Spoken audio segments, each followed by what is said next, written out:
79번째 시간입니다. 꽤 많이도 달려왔습니다. 오늘 본문 1절에서 13절을 중심으로 해서 부활하신 예수님을 만나봅시다, 이런 제목으로 함께 은혜를 나누겠습니다. 오늘도 우리 주님은 우리를 쉬지 않고 찾으시고 부르시며 돌아오기를 간절히 원하시고 있습니다. 이 시간에도 우리 주님의 음성에 귀를 기울이시다가 우리 주님을 만나는 귀한 시간이 되어서 일생에 축복된 시간이 되시기를 바랍니다. 오늘 우리가 읽은 본문을 살펴보면 죽으셨다가 다시 부활하신 예수님을 만난 몇 사람이 등장합니다. 그들이 예수님을 만나게 된 동기가 무엇이고 우리 주님은 왜 그들을 만나 주셨는지 본문을 통해서 하나님께서 우리에게 말씀하고 있습니다. 오늘 말씀을 통해서 힘들고 어려운 절망의 시대를 살고 있는 저와 여러분이 큰 은혜를 받고 다시 한번 신앙생활에 도전이 되는 귀한 시간이 되시기를 예수님의 이름으로 축원합니다. 할렐루야. 먼저는 막달라 마리아가 부활의 주님을 만났다는 사실입니다. 이 막달라 마리아, 그녀는 예수님을 가장 많이 사랑하던 여인이었습니다. 우리 예수님에게는 12제자를 비롯해서 그 외에 많은 제자들이 있었습니다. 그 제자들을 우리 예수님은 얼마나 많이 사랑하셨는지 모릅니다. 그런데 예수님은 십자가 달려 죽으셨다가 사흘 만에 부활하신 후에 가장 먼저 그 제자들을 찾아가지 않았습니다. 가장 먼저 오늘 이 여인 막달라 마리아에게 보이신 것입니다. 본문 9절에 예수께서 안식 후 첫날 이른 아침에 살아나신 후 전에 7 귀신을 쫓아내어 주신 막달라 마리아에게 먼저 보이시니 그랬습니다. 부활하신 예수님께서 가장 먼저 누구에게 나타나셨다? 막달라 마리아에게 나타났습니다. 앞뒤의 문맥을 살펴보면 예수님께서 부활하신 날 새벽에 향품을 들고 예수님의 무덤으로 달려간 여인들은 분명히 여러 명이 있었습니다. 그런데 어찌해서 우리 주님은 막달라 마리아에게 보이셨던 것일까요? 그 이유는 첫째, 무서웠겠지만 막달라 마리아는 다른 여인들처럼 두려워서 도망가지 않고 예수님의 무덤에 머물러 있었기 때문입니다. 막달라 마리아는 사랑하고 살아던 주님을 만나 뵙기를 원했습니다. 그래서 거기서 부활하신 예수님을 가장 먼저 만나는 축복을 누리게 된 것이죠. 막달라 마리아는 누구보다도 예수님을 사랑한 여성이었습니다. 그녀는 가장 아름다운 믿음으로 예수님을 섬겼습니다. 전 세계인이 알고 있듯이 우리 주님께서 모시기에 기념이 될 만한 일, 즉 예수님의 장례를 준비한 여인이 바로 이 막달라 마리아였습니다. 두 번째로 변함없는 믿음과 섬김을 인정받았기 때문입니다. 부활하신 예수님께서 가장 먼저 막달라 마리아에게 나타나 보이신 것은 그 마리아의 변함없는 믿음과 사랑을 아주 귀하게 보시고 사랑하셨기 때문입니다. 이 여자, 막달라 마리아, 어떤 여자입니까? 그녀는 과거에 아주 흉악한 7 귀신 들렸던 여자였습니다. 귀신 하나만 들려도 사람 인사불성이고 사람 노릇 못하고 사는데 7 귀신 들렸으니 이 여인의 삶이 어떻겠습니까? 그런데 그런 여인이 예수를 만나서 고침을 받았습니다. 그때부터 그녀는 그 은혜에 감사해서 예수님을 따르면서 섬겼습니다. 예수님께서 문둥이 시몬의 집에서 식사하실 때 이 막달라 마리아가 자기가 평생 소중하게 간직했던 나드 향유를 갖고 와서 예수님의 머리에 부어드리고 예수님의 발을 닦아드렸습니다. 예수님에 대한 그녀의 헌신은 그것 이례적인 것으로 끝나지 않고 지속적으로 계속되었습니다. 조금도 변한 것이 없었습니다. 예수님 십자가에 달려 돌아가시고 무덤 속에 장사 지낸 바 되었지만 그녀는 변함없는 믿음과 사랑으로 예수님을 섬겼습니다. 사랑하는 성도 여러분, 예수님을 사랑하고 사랑하는 분이 예수님을 만나는 축복을 받게 되는 것을 확신하시기 바랍니다. 예수님을 사랑하지 않으면 예수님께서 나를 찾아오시는 방법 외엔 예수님을 만날 길이 없습니다. 바라기는 예수님을 사랑하고 사모하다가 부활의 주님을 처음으로 만나고 복된 영이 된 막달라 마리아처럼 우리 주님을 뜨겁게 사랑하시다가 여러분 부활의 예수님을 만나서 힘을 얻고 승리하실 수 있기를 예수님의 이름으로 축원합니다. 할렐루야, 할렐루야. 두 번째로 엠마오로 가던 두 제자가 부활의 주님을 만났습니다. 낙심하고 고향으로 내려가던 자들인데 부활하신 주님을 만난 거예요. 본문 12절을 보시기 바랍니다. 그 후에 그들 중 두 사람이 걸어서 시골로 갈 때에 예수께서 다른 모양으로 그들에게 나타나시니, 제자들 중 두 사람이 예루살렘을 떠나서 길을 가고 있었습니다. 누가복음 24장 18절에 보니까 그 두 사람을 글로바라고 하는 사람과 또 한 사람이라고 밝히고 있습니다. 이들은 지금 우리 주님이 비참하게 돌아가심으로써 이제 모든 것이 다 끝났다고 생각하고 낙심해서 예루살렘에서 약 7km 떨어진 엠마오로 내려가는 길이었습니다. 이들도 여인들이 말하는 주님의 부활 소식을 들었지만 그것을 믿지 못하고 슬픔을 간직한 채 예루살렘을 떠나고 있었던 것입니다. 그들이 그렇게 실망감을 안고 시골로 내려간 이유가 무엇이었을까요? 자신들이 믿고 따르던 우리 주님께서 십자가에 못 박혀 죽으셨기 때문입니다. 막달라 마리아가 와서 예수가 부활하셨다고 분명하게 말했지만 그 말을 전혀 믿지 않고 그저 낙심해서 시골로 내려가고 있었습니다.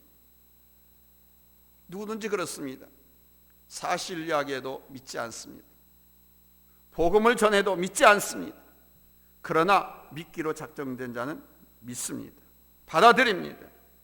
이 제자들이 막달라 마리아가 와서 부활한 주님을 자기가 만났다, 주님이 부활했다라고 전했는데도 불구하고 이 두 사람은 믿지 못해서 낙심해가지고 여전히 실망한 마음을 갖고 낙행하고 있었습니다.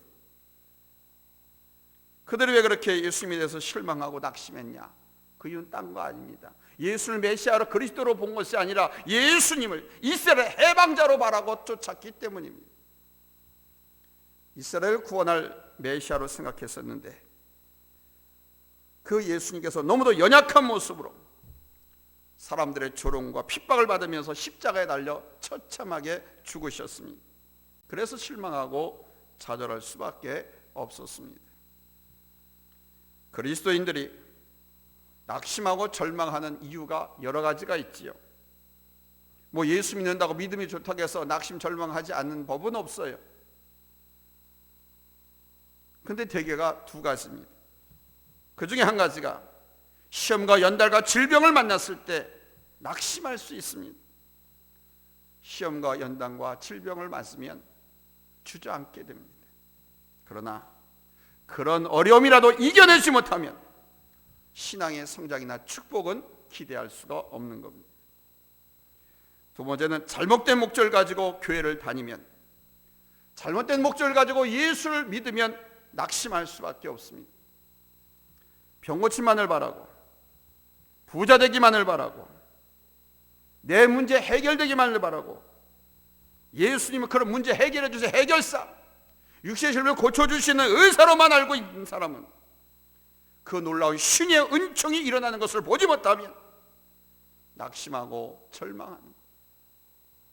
우리 예수님의 일생을, 예수께서 하신 그 많은 일들이 있는데도 한 부분만 이해하고 그 부분만 기대하고 따라가는 성도들이 되어서는 안 됩니다. 그러나 우리 예수님은 낙심하고 주저앉아 있는 종들에게 찾아가셨습니다. 부활하신 예수님은 절망해서 엠마오로 간 두 제자를 친히 찾아가셨고 그들에게 새로운 희망을 주셨습니다.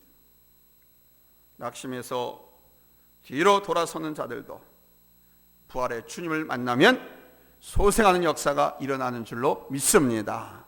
아멘. 그러니까 주님을 만났느냐 못 만났느냐가 대단히 중요합니다. 그러니까 주님을 못 만난 사람은 그게 낙심하는 거예요. 절망하는 거예요. 사명의 자리, 은혜의 자리, 축복의 자리를 다 내팽개치고 떠나가는 거예요. 그런데 우리 주님은 그 낙심하는 자들에게 분명히 가르쳐 주십니다. 누가복음 24장 13절 이하에 보면 오늘 우리가 읽은 본문보다 더 상상하게 상황을 잘 설명해 주고 있습니다. 여기서 제자들과 예수님의 대화를 살펴보면 제자들이 전혀 엉뚱한 사실만을 알고 핵심은 제대로 알지 못하고 있는 모습을 볼 수 있습니다. 이미 예수님께서 부활하셔가지고 자기들 옆에서 같이 걸어가고 계시건만 이 제자들은 예수님께서 십자가에 죽으셨다고 하는 사실만 기억하고 있었습니다. 자신들의 꿈이 사라졌음만을 표현하고 있습니다. 어떤 여자들이 보았다고 했지만 자기들은 다시 살아났다는 예수를 보지 못하였다라고 말합니다. 전혀 사실을 제대로 알지 못하는 고백이죠. 누가복음 24장 우리 25절에서 27절 우리 한번 다 같이 찾아서 읽어보겠습니다. 누가복음 24장 25절에서 27절입니다.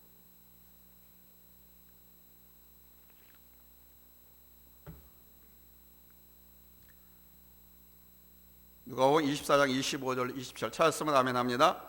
합독하겠습니다. 시작. 이르시되 미련하고 선지자들이 말한 모든 것을 마음에 더듬이는 자들이여 그리스도가 이런 고난을 받고 자기의 영광에 들어가야 할 것이 아니냐 하시고 이에 모세와 모든 선지자의 글로 시작하여 모든 성경에 쓴 바 자기에 관한 것을 자세히 설명하시니라.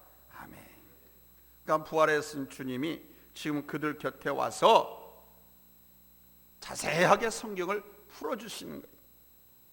그래서 그들이 정확하게 깨닫게 되는 것입니다.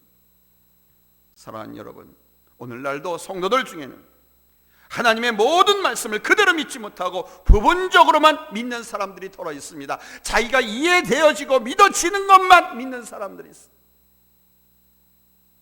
그것은 뒤집어서 말하면 성경을 안 믿는 것이고요, 하나님을 안 믿는 것입니다. 자기가 이해되어지고 믿어지는 것 믿는다고 하는 것은 하나님을 부인하는 것, 성격을 부인하는 것과 똑같은 거예요. 그런데 이걸 몰라요. 자기 혼자 똑똑한 줄 알아요. 자기 혼자 지적인 사람인 줄 알아요. 주님의 제자들처럼 부활의 주님을 중심에 모시지 못한 삶은 소망도 없고 슬픔과 걱정과 자들의 삶이 연속되어 있는데 그걸 깨닫지 못하고 여전히 이해되는 것만, 믿어지는 것만 믿으려고. 기독교는 사실의 종교이기도 하지만 신비의 종교이기도 합니다. 보이지 않는 하나님이 사람의 몸을 입고 이 땅에 오셨다고 하는 것이 성육신 사건이 너무 신비한 거 아닙니까? 사람들 다 죽음 묻어서 구더기가 되고 썩어서 흙으로 돌아가는데 예수님은 죽은 지 3일 만에 부활했다고 해요. 인간의 정상적인 이성을 갖고 이게 믿어집니까? 이해가 되었습니까? 하나님의 능력을 믿지 못하면, 예수가 누구인지를 믿지 못하면 주님께서 부활하신 것 자체 믿어지지가 않습니다. 그러나 주 안에서 확실한 부활신앙의 뿌리를 내린 성도들의 삶은 여러분 분명한 은혜의 삶을 살 수 있는 줄로 믿습니다. 아멘. 그래서 포기가 없습니다. 절망이 없습니다. 죽음은 포기고 절망이고 완전 패배입니다. 근데 주님께서 부활하셨잖아요. 사망하셔서 죽은 것을 이기시고 부활하셨잖아요. 부활하신 그 주님이 우리에게 나타나셨잖아요. 말씀하시잖아요. 아멘. 그래, 그 부활한 주님을 만나면, 그 부활의 신앙을 갖고 있으면 우리의 삶은 앞날은 여러분 전도가 창창하고 풍성한 은혜의 삶이 전개될 줄로 믿습니다. 할렐루야. 부활의 주님을 만나 뵈올 때, 그리고 그 부활의 주님을 믿을 때 우리의 삶 속에는 바로 의와 평강과 희락이 넘치게 되는 거예요. 아멘. 잃어버린 사명을 회복하기 위해서라도 우리 부활의 주님을 만나야 할 줄로 믿습니다. 도망치듯이 낙심하며 고향으로 내려던 제자들을 찾아간 이유가 무엇이었을까요? 우리 주님이 사명 있는 자가 사명을 버리고 다른 곳으로 가는 것을 우리 주님은 원하지 않으셨기 때문입니다. 그래서 먼저 찾아가셨습니다. 다시 한번 기회를 드리는 겁니다. 예루살렘에서 복음을 전하고 당신의 제자로서의 삶을 살기를 원하시는데 싫다고, 모른다고 엠마오로 내려가는 제자들을 포기하지 않으시고 그 삶을 다시 일깨워 주시기 위해서 몸소 찾아가셔서 깨닫게 해주신 겁니다. 결국 주님의 그 사랑으로 이 제자들은 깨닫고 다시 예루살렘으로 올라간 줄로 믿습니다. 아멘. 인간에게는 두 종류의 눈이 있습니다. 하나는 이 육체의 눈이고 또 하나는 보이지 않는 이 마음의 눈, 영혼의 눈입니다. 육체의 눈은 온 세상 만물을 바라볼 수 있는 눈입니다. 이 사람의 눈이 얼마나 놀랍고 신비한지 이 눈에는요 30만 개의 회로가 있다고 그래요. 30만 개의 회로. 그리고 1억만 개의 신경세포가 있어서 거리라든가 광도와 색상을 자동 조절한다. 그러나 이러한 육안을 갖고도 볼 수 있는 것이 있는가 하면 볼 수 없는 것이 있습니다. 또 하나의 눈이 있습니다. 그 눈은 영혼의 눈이라고 합니다. 영안이라고 하죠. 이 영혼의 눈이 열려야 하나님을 볼 수가 있고 영원한 세계를 바라볼 수 있습니다. 이 육체의 눈은 나이가 들면 노화가 되지만 영안은 이런 것과 관계가 없어요. 영안은 어떻게 해서 쇠퇴하느냐, 어두워지느냐. 죄를 지면 영안이 어두워져요. 하나님 말씀을 믿지 못하면 어두워져요. 원망하고 불평하면 영안이 어두워져요. 혹시라도 우리의 영안이 흐려져서 보이지 않는다고 하면 일단 그 흐려진 그 어두워진 눈은 회개의 눈물과 믿음의 손수건으로 아주 깨끗이 닦아내면 여러분 하나님의 영광을 볼 수가 있고 소망의 천국도 바라볼 수 있는 줄로 믿습니다. 아멘. 회개의 눈물과 믿음의 손수건으로 닦으세요. 아멘. 사랑하는 성도 여러분, 이 시간 우리 예수님의 이름으로 축복합니다. 오늘 여러분 가운데 신앙이 믿음이 자꾸 흐려지고 떨어지는 분이 있습니까? 머뭇거리고 넘어진 상태에 있는 분이 있습니까? 사명을 상실하거나 아예 다른 길에서 헤매는 분들이 있습니까? 이 시간 생명의 떡인 하나님의 말씀을 받아 잡수고 영안이 밝아지기를 예수님의 이름으로 축원합니다. 할렐루야. 부활의 주를 만나서 다시 제대로 돌아가시기를 축원합니다. 은혜 받는 자리로 돌아가시기 바랍니다. 사명받은 자리로 돌아가시기 바랍니다. 축복받은 자리로 돌아가시기 바랍니다. 내려가던 신앙이라 하면 이제 올라가시기를 바랍니다. 넘어졌던 믿음이 다시 일어나서 힘차게 달려가는 신앙이 되시기를 예수님의 이름으로 축원합니다. 할렐루야. 할렐루야. 세 번째로 우리 주님은 숨어있던 제자들도 찾아가서 만나 주셨다는 사실입니다. 숨어있던 제자들, 사실 이들은 책망받을 자들입니다. 제자인데 제자가 숨어있다는 게 말이 됩니까? 본문 14절을 보시기 바랍니다. 14절 찾았으면 아멘 합니다. 합독합니다. 시작. 그 후에 11 제자가 음식 먹을 때에 예수께서 그들에게 나타나사 그들의 믿음 없는 것과 마음이 완악한 것을 꾸짖으시니 이는 자기가 살아난 것을 본 자들의 말을 믿지 아니함일러라. 아멘. 그러니까 본문을 통해서 보면 부활하신 예수님께서 사람들을 두려워하여 예루살렘에 있는 어느 집에서 문을 꼭 걸어 잠고 숨어 있었던 제자들에게 나타나신 거예요. 문을 열어주지 않는 주님이 그냥 쑥 들어오셨습니다. 두려워서 숨어 있었다라고 하는 것은 예수님이 부활했다라고 하는 것을 전혀 믿지 않았다는 말입니다. 그것도 예수님의 제자들이 이 말이 됩니까? 그렇게 많이 말씀하셨는데 너희가 이 성전을 헐라 내가 3일 만에 다시 일으키겠다. 성전에 당신 몸을 가리켜서 내가 죽어도 3일 만에 다시 부활하겠다라고 말씀하셨잖아요. 가리켰죠. 그런데도 제자들 전혀 믿지 않았습니다. 본문 10절로 11절을 보면 부활하신 예수를 만난 막달라 마리아가 달려와서 예수님께서 부활하셨다, 내가 맞다 라고 말했지만 그들은 믿지도 않았습니다. 그래서 예수님이 그들이 모인 곳에 오셔가지고 몇 가지를 꾸짖는 겁니다. 첫째, 뭘 꾸짖었냐? 믿음 없는 것을 꾸짖었어요. 제자들이면서도 어떻게 다른 사람들, 평시들보다 믿음이 더 없느냐 이거예요. 막달라 마리아는 주님께서 부활하실 줄 알고 주님을 사랑해서 끝까지, 다른 사람 두려워서 다 가고 아무도 없지만 지키고 서 있다가 부활한 주님을 만났잖아요. 생각해 보세요. 죽은 장사된 시체가 있는 무덤에 이틀 3일 여자가 혼자 있는다는 게, 생각해 보세요. 다른 사람들은 다 두려워서 다 갔어요. 근데 이 막달라 마리아는 주님을 너무 사랑해서, 그 사랑이 주님의 말씀이 기억돼서 그런지는 모르겠습니다만 결국은 주님을 사랑해 끝까지 주님 곁을 지키다가 부활한 주님을 만나잖아요. 아멘. 근데 제자들은 그런 믿음이 없었어요. 마땅히 책망받아야 할 제자들이었습니다. 둘째는 예수님께서 제자들의 마음이 완악한 것을 꾸짖었습니다. 마음이 완악하니까 예수님이 부활했다라고 막달라 마리아가 말해도 믿지 않는 겁니다. 마음이 완악하면요, 복음을 안 받아들여요. 거부하려고, 자기 이성, 자기 기준, 자기 판단을 가지고 딱 끝내버립니다. 이 마음이 완악한 것이 그래서 교만한 거예요. 막달라 마리아가 달려와서 그렇게 말을 해도 말을 무시하고 믿지 않고 그것을 꾸짖으셨습니다. 우리도 이렇게 책망받을 자들은 아닌지요.